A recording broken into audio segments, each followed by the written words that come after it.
Boys in Pink apresenta Pink Talk.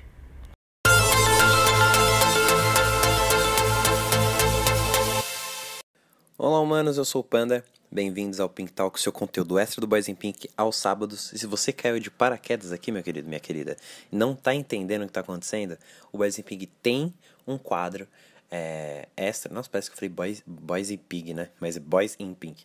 A gente tem um quadro com conteúdo extra, na verdade, onde a gente fala assuntos mais atuais, né? Alguns temas que às vezes não dá pra fazer no episódio de quarta-feira, uma referência ao episódio passado, que é esse caso do episódio de hoje, um spoiler do episódio de um próximo episódio.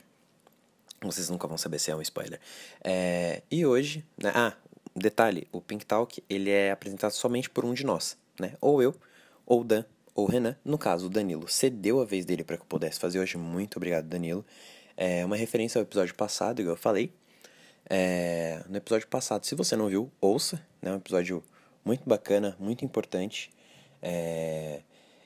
onde eu citei, né, o fascismo, aquela pergunta clássica do Renan, né? Panda, onde surgiu o fascismo? Eu vou falar aqui de novo. Eu, no caso, vou falar sobre fascismo, e então vamos aí, né? O fascismo vem de fácil, não fácil, a palavra fácil de no sentido de facilitar, facilidade. Fácil, F-A-S-C-I-O, fácil, que vem do latim facies, que era um símbolo, na verdade, era um símbolo das autoridades, né, dos magistrados romanos. Eles usavam feixes, né, varas bem compridas, feixes de varas bem compridas para eles conseguirem abrir espaço no meio da multidão. Então, ao invés de, oi querido, tudo bom, dá licença aqui para eu passar? Não, eles batiam nas pessoas com essas varas, abrindo caminho como se as pessoas fossem animais mesmo, sabe? Como pastores de ovelhas fazem com o rebanho para manter o rebanho juntinho e todo mundo, ó, todas as ovelhas seguindo no mesmo caminho, a mesma coisa.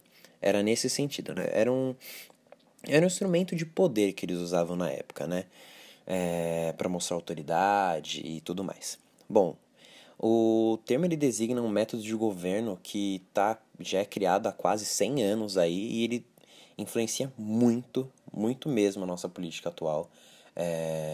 Não estou falando só do nosso presidente, né? Eu falo nosso presidente porque ele é o presidente do nosso país, não estou falando que ele representa essas ideias. A gente já falou sobre isso em outros episódios do Boys in Pink. Mas ele é o nosso presidente, é o presidente do país onde a gente mora, infelizmente. E outros presidentes, como Donald Trump e outros regimes, né, militares, como Coreia do Norte. Mas a gente vai falar disso, eu falo a gente porque é difícil gravar sozinho, mas eu vou falar disso um pouco mais pra frente.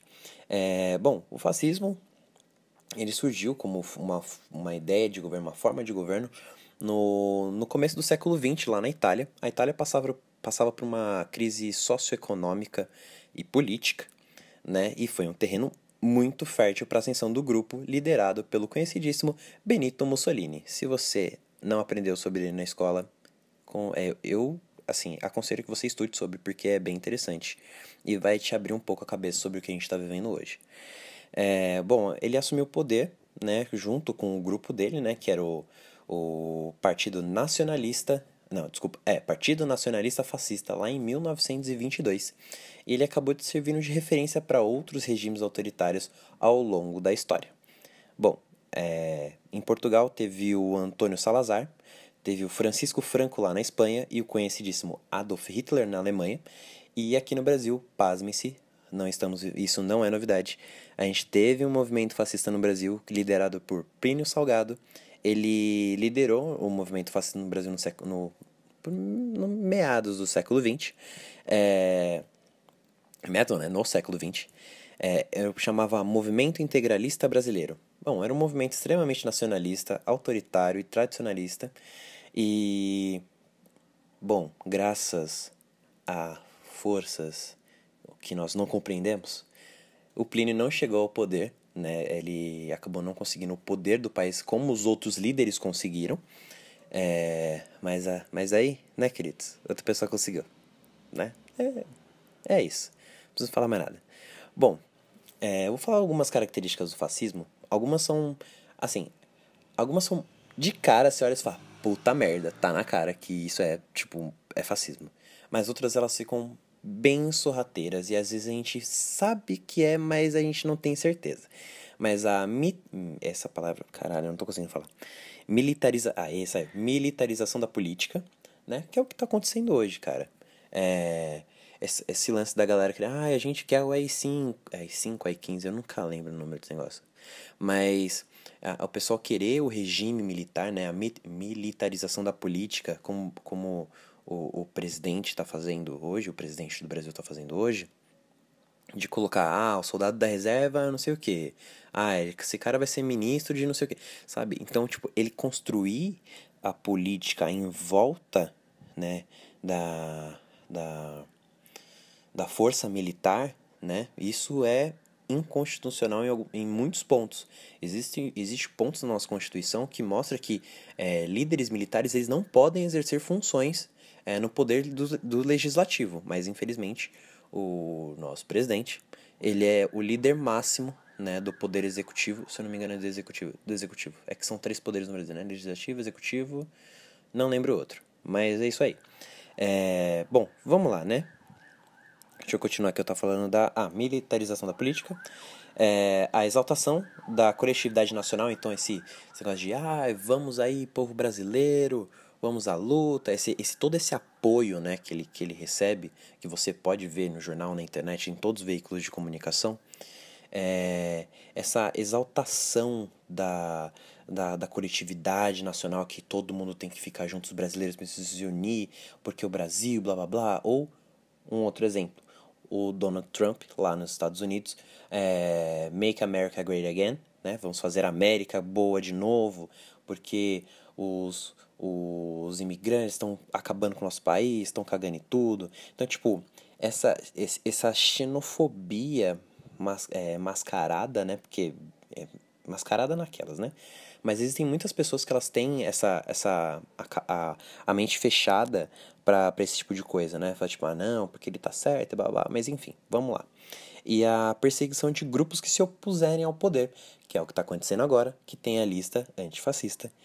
Recomendo que você pesquise sobre, porque isso é extremamente complicado na situação atual, com as pessoas que conhecem pessoas que têm o nome lá. Eu não consegui achar meu nome na lista, então eu acho que eu tô tranquilo.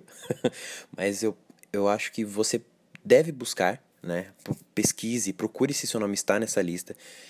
A Manuela Dávila, que era candidata à vice-presidência junto com o Fernando Haddad, ela está fornecendo ajuda jurídica para pessoas que estão nessa lista. Então, se eu não me engano, são para alguns estados do sul, mas ela está abrindo para outros estados, mas, pesquise, procure, vá atrás dos seus direitos, porque as suas informações pessoais estão nessa lista. Nome, CPF, endereço, nome da mãe, blá blá blá, sabe? Então, tipo, é anticonstitucional isso. É um ataque à nossa democracia e eu acho que vale você procurar exercer seu direito. Mas vamos lá que o tempo tá acabando, o episódio é curto, até 15 minutos, vamos lá. Outras características, né, de governos fascistas, na verdade do fascismo, é o racismo e a xenofobia, igual eu falei. Falar que os imigrantes são os culpados porque os negros são os culpados, os asiáticos são culpados. Cara, tipo, não, sabe? Uma outra característica é a obsessão com teorias da conspiração, que o nosso queridíssimo presidente, ele faz isso muito bem, né? Outra coisa, eu tinha achado muito interessante, mas agora eu não tô achando. Ai, meu Deus do céu, eu me perdi na minha pauta. Mas tudo bem, eu vou seguir aqui porque eu me perdi na minha pauta, que o tempo é muito curto. Mas, bom, os governos fascistas do século XX, eles agiam com regimes totalitários, né, baseados em um único partido, né, que é o que acontece lá na Coreia do Norte. Vocês não vão acreditar, existe uma eleição na Coreia do Norte onde só o Kim Jong-un pode participar. Bizarro, mas, né? Lá é um regime extremamente fascista, é um regime totalmente militar, né? Então, existe um líder supremo a ser venerado, isso também é uma das características, né? Porque democracia pra quê, né, queridos? Não precisamos de democracia, não é mesmo? Alguns grupos fascistas, eles veem um inimigo a ser eliminado, né? Então, no Brasil, quem são os inimigos? Somos nós que não estamos aceitando o governo atual, né? as medidas tomadas pelo governo atual. Então, nós somos um inimigo para eles. Quanto, na verdade, cara, nós somos pessoas que estão buscando o seu direito, né? Eu tô no meu direito de não querer a militarização da política. Eu quero uma política mais igual. Eu quero que o presidente ele tome ações em prol da população e não da própria família. Então, os judeus, grupos religiosos, mas no caso, o Bolsonaro, né, se ele, né, foi pro lado da galera. Na verdade, ele pegou uma massa mais, não discriminada, mas uma massa que queria ter voz e não tinha, que era evangélica. Minha mãe é evangélica, eu fui muitos anos pra igreja, mas eu acho que algumas coisas precisam ser separadas. Você usar a religião para conseguir cargos políticos, eu acho que é errado. Mas enfim, não vou entrar nesse método, porque isso não é assunto de hoje. Os LGBTs, né? Eu não vou falar todas as siglas, desculpa, gente, porque eu não vou lembrar, mas né, os LGBTs, eles são os homossexuais, as transexuais, os transexuais, as homossexuais, eles são os inimigos do governo, desse regime fascista. E apoiadores da esquerda. Nossa, cara, é difícil gravar em casa com as pessoas, né? Mas enfim. O regime, esses governos fascistas, né, esse movimento fascista, ele controlava os meios de comunicação de massa. Então, rádio, jornal, naquela época, né, hoje é difícil na verdade não é tão difícil, né, de controlar notícias que vinculam na internet quando você consegue propagar fake news. A gente falou no episódio de Privacidade Hackeada sobre a Cambridge Analytica, em como ela influenciou as eleições, né, presidenciais nos Estados Unidos e como com certeza ela conseguiu influenciar por meio da internet e disseminação de mensagens do WhatsApp, fake news, disseminar fake news por meio do WhatsApp, Facebook e Instagram e tudo mais. Como eles conseguiram fazer que esses governantes fossem eleitos. E isso é muito complicado, porque hoje a gente vive numa época que a gente tem muita informação, mas a gente não consegue saber exatamente de onde vem a informação, né? Tipo, a fontes confiáveis. Então, eu sempre falo com meus amigos e pros ouvintes do Boys in Pink, procurem fontes confiáveis, sites que são confiáveis. Porra, procura no G1, procura no Folha, no Catraca Livre, no Quebrando Tabu, por mais que são páginas na internet. Não, eles são fontes de informação super confiáveis mesmo. Os caras são jornalistas que buscam a informação, né? Mas e hoje em dia, o que acontece, não é mesmo? Alguns governos naturais têm essa característica do fascismo, como eu já falei, né? Que é o apoio ao ultranacionalismo, né, a defesa de uma política mais militar, e eles precisam de um inimigo, igual eu falei, eles necessitam de um inimigo. Um filósofo da Universidade de Yale, nos Estados Unidos, o Jason Stanley, ele falou algumas coisas interessantes. Abre aspas. Parte do que a política fascista faz é desassociar as pessoas do que é real. Você faz elas assinarem uma versão fantasiosa da realidade, geralmente uma narrativa nacionalista sobre o declínio do país e a necessidade de um grande líder para trazer a grandeza de volta. Fecha aspas. Igual eu falei do Donald Trump e do que está acontecendo hoje, né? Que o Jair Messias Bolsonaro, o Sal no Rabo, tá fazendo hoje, né? Com o país. Eles precisam eles têm a necessidade de ter um inimigo e um homem vai trazer a paz novamente para a nossa nação. E é isso, cara. É isso que é bizarro. Tem também a Hannah Arendt. Ela é uma importante filósofa política, né? Ela escreveu vários livros. E em um dos livros que ela escreveu é as Origens do Totalitarismo. Ela escreveu esse livro lá em 1951. E é algo que nos faz pensar, né, sobre os políticos usando as fake news para se fortalecer e ao mesmo tempo que eles conseguem convencer os apoiadores que a imprensa tá mentindo, né? É Globo lixo. Basicamente é isso. Os caras se fuderam de estudar jornalismo e, tipo, enfim, né? Bom, pessoal, falei pra caramba, tem muita coisa pra falar ainda. Já tá acabando o tempo, acho que vai até passar um pouquinho, desculpa, Dan, desculpa, pessoal. Recadinho final. A gente não pode deixar que as marcas do fascismo que aconteceram no começo do século XX, que elas permeiem até hoje. A gente precisa, sim, buscar os nossos direitos e a gente não pode se permitir que a história se repita, né? Eu acho que A gente precisa buscar nossos direitos. Não vamos deixar que nos calem. A gente precisa ter voz. Esse cara trabalha pra gente. Não a gente trabalha pra ele. Você que acabou colocando ele lá, espero que você esteja muito arrependido de ter feito isso. E que nas próximas eleições pense mais, pesquise mais, veja se a informação é verídica. Porque a internet tá aí, cara, tipo, com muita coisa boa, mas também os caras usam em prol, tipo, de fuder os outros. Foda-se, né? De fuder os outros pra conseguir se favorecer. Bom, eu vou deixar uma dica de cultura. A gente normalmente no Pink Talk não tem, mas eu vou deixar. Que é o livro Como Conversar com um Fascista. É um livro extremamente interessante. Eu só esqueci o nome da autora. Deixa eu pegar aqui. Eu esqueci o nome da autora, cara, que vergonha.